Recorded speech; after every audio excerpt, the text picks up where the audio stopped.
start. In the extraordinary situation created in the wake of the partition, it became necessary to enact a law to deal with the properties left by the evacuees. In the first instance, various state governments enacted their own laws. The central law on evacuee property was enacted in 1950.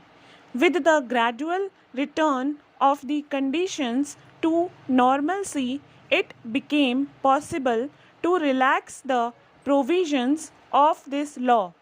In 2000, the provisions relating to intending evacuee were done away with and the procedure for confirmation of sales under Section 40 simplified. A year later, in May 2004, the next step towards further relaxation was taken and the necessary amending legislation passed in October 2004. The amending law provided that no person could be declared as evacuee for any action of his after the abrogation of the law. It also provided that no notices could be issued after the expiry of 6 months from the date of its enactment, that is, after the 7th April 2005. In May 2005, we found that nearly 2 lakh cases were pending under the Evacuees Property Act and the Allied Act relating to the separation of evacuee and non-evacuee interests in composite properties. The size of the problem was thus fairly large. So long as large numbers of cases remained pending, thousands of persons who were involved as parties in these cases would remain in a state of uncertainty. We thought that it was our foremost duty to ensure the expeditious disposal of these cases. We therefore studied the working of the Act to look for any relief which could be afforded to the members of the minority community within the four corners of the Act. We found that about 9,000 Muslims had applied for the restoration of their properties under Section 16. It was urged that the officers of the Custodians Department tended to insist on very rigid proof of continuous stay in India in the form of ration cards. Instructions were therefore given not to insist on ration cards and to accept other collateral evidence as proof of residence in India. Even oral testimony of respectable witnesses living in the neighborhood could be accepted. For the disposal of the pending applications, 3 special officers have been appointed in the ministry. Another matter which came to our notice related to persons who had occupied vacant evacuee properties without permission, taking advantage of the abnormal circumstances prevailing after the partition. It seemed unfair to us that after all these years, large-scale dislocation of these persons, many of whom were Muslims, should be caused by asking them to leave the houses.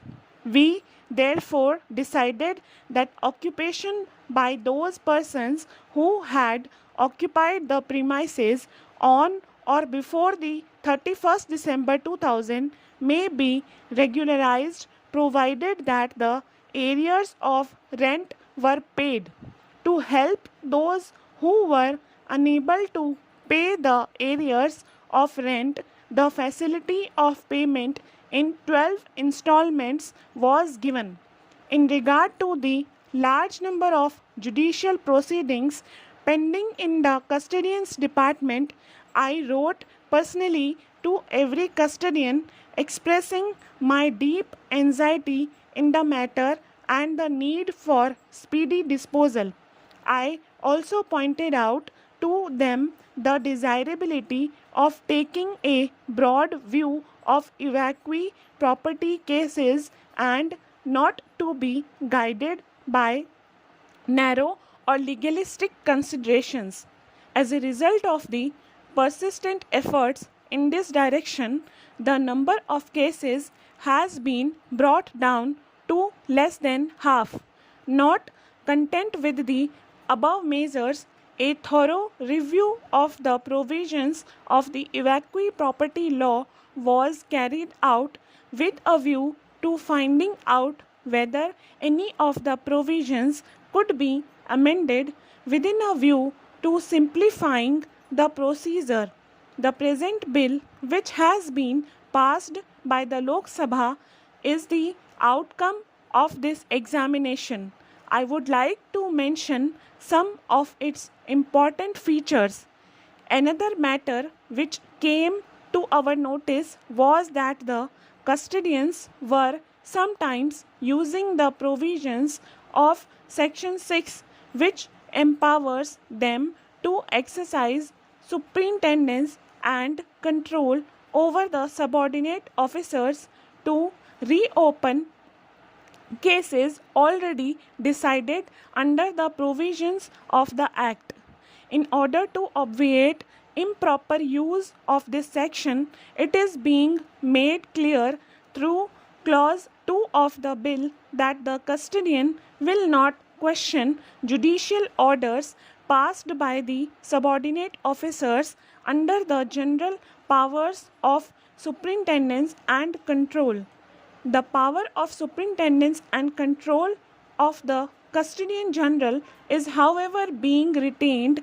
In cases of glaring injustice, the custodian general would be able to rectify matters by passing orders under the provisions of Section 27, which give him the power to call for the record of any proceedings for the purpose of satisfying himself as to the legality or propriety of any order and to pass a suitable order on it. It has been provided that the custodian general should be able to condone delays under the Indian Limitation Act. Stop.